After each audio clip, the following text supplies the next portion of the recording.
अस्सलाम वालेकुम, बिस्मिल्लाहिर्रहमानिर्रहीम। हाँ जी, आज हम स्टार्ट करने जा रहे हैं। बार बार वीडियो जो है वो क्लोज़ हो जाती है, 2 दफ़ा बना चुकी हूँ और इतना कुछ पढ़ा के फिर दोबारा से ऑन करना पड़ता है। स्टार्ट करते हैं जी। कार्टिलेज क्या है हमारे पास? इंसान सब कुछ पढ़ लेता है, जो स्टूडेंट्स हैं मेडिकल के वो सब कुछ पढ़ लेते हैं, लेकिन कार्टिलेज टेंडन पे आके कंफ्यूज हो जाते हैं कि ये क्या चीज़ है। तो cartilage is also the part of connective tissue. Connective tissues क्या होते हैं?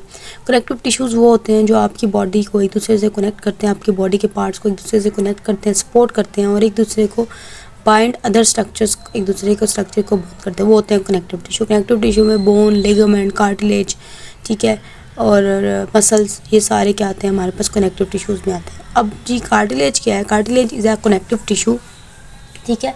कार्टिलेज एक कनेक्टिव टिश्यू है, इसका मैट्रिक्स जो है फ्लेक्सिबल है। अब बच्चे कंफ्यूज हो जाते हैं जी मैट्रिक्स क्या है। मीन कार्टिलेज, आपको एग्जांपल दे दूं, कार्टिलेज आपकी बॉडी में कहाँ पे प्रेजेंट है?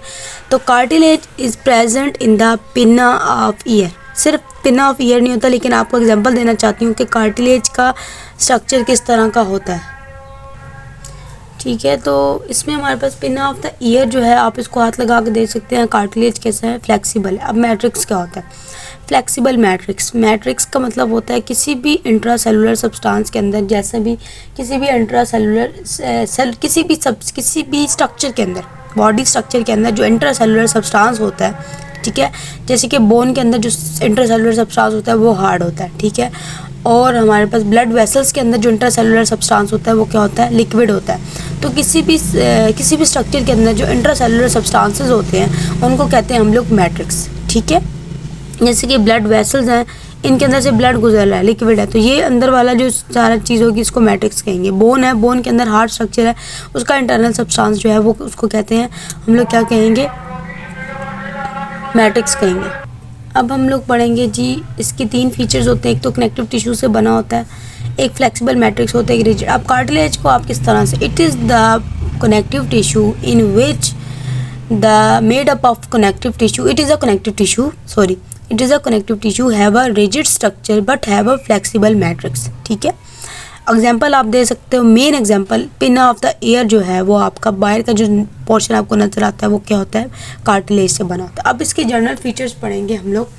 तो जनरल फीचर्स में हमारे पास जो आउटर लेयर होती है कार्टिलेज की, इसको पेरिकॉर्डियम कहते हैं, और ये क्या होती है हमारे पास? फिब्रोवैस्कुलो सेलुलर होती है, ठीक है। अब हमारे पास यहाँ पे 2 जगह पे कन्फ्यूजन आ जाती है, और मोस्टली मैं भी कंफ्यूज हो जाती थी इस चीज़ पे कि फिब्रोवैस्कुलर सेलुलर है, लेकिन कार्टिलेज को एवैस्कुलर क्यों कहते हैं? अब जो आउटर लेयर है ना हमारे पास पेरिकॉन्ड्रियम, उसके अंदर फिब्रोब्लास्टिक सेल्स भी होते हैं, वेसल्स भी होती हैं, सारा कुछ होता है, वो वेस्कुलर होती है। लेकिन जो कार्टिलेज होता है, आप खुद जो कार्टिलेज की इंटरनल लेयर अंदर की वो एवैस्कुलर होती है, उसके अंदर मेटाबॉलिक रेट जो होता है वो लो होता है। इसके अंदर कोई भी नर्व्स और वेसल्स नहीं होती, किसी तरह की लिम्फेटिक्स नहीं होती, और इसकी जो है जहाँ पे हमारे पास पेरिकॉन्ड्रियम नहीं होती वहाँ पे क्या होती है? रीजनरेशन भी अच्छे से नहीं होती। पेरिकॉन्ड्रियम जो होती है वहाँ पे रीजनरेशन होती रहती है, क्योंकि वहाँ पे वेसल्स होती हैं, वेसल्स, और उसके बाद वहाँ पे सेल्स होते हैं, सारे किस्म के सेल्स, तो वो रीजनरेट होते रहते हैं। लेकिन जहाँ पे पेरिकॉन्ड्रियम प्रेजेंट नहीं होती कार्टिलेज की, वहाँ पर हमारे पास रीजनरेशन नहीं होती। ओके, होप्स हो कि इस चीज़ की आप लोग को क्लियरेंस होगी होगी। कनेक्टिव टिश्यू क्या होता है, मैट्रिक्स क्या होता है, ठीक है। और उसके बाद हम लोग पढ़ने लगे हैं टाइप्स कौन सी, किस बेसिस पे ये लोग टाइप्स कहते हैं? On the basis of matrix, कि जो इंटरनल सब्सटेंस है कार्टिलेज का ऑन वो कैसा है, उस लिहाज से ये लोग इसको टाइप्स में कन्वर्ट किया। अब हाईलाइन कार्टिलेज होती है, इलास्टिक कार्टिलेज होती है, और फिब्रो कार्टिलेज होती है। 3 होती हैं, 3 टाइप्स होती हैं इसकी, ठीक है। इसको उसके लिहाज से इन्होंने डिफ़ाइन किया है। अब एक और चीज़ याद रखनी है, जो हमारे पास टाइप्स और किसमें सेल्स कौन से होते हैं, मैट्रिक्स कौन सा होता है, ठीक है। सेल्स की बिना पे भी देखते हैं और मैट्रिक्स की बिना पे देखते हैं, ठीक है। उसके बाद हमारा यही आपको मैंने बताया था कि on the basis of the matrix इसको देखा जाता है कि मैट्रिक्स जो है वो कैसा है, और उसकी बेसिस पे इनको हाईलाइन कार्टिलेज और इसको हाईलाइन, इसकी स्पेलिंग इस हाईलाइन कार्टिलेज, इलास्टिक कार्टिलेज और फिब्रोब्लास्ट। अब अपीयरेंस जो होती है हाईलाइन की कैसी होती है? वाइट, ठीक है, वाइट, ट्रांसल्यूसेंट, ठीक है, ये होता है। इलास्टिक की कैसी होती है? येलो अपीयरेंस कलर, और इसकी क्या होती है? White OPEC.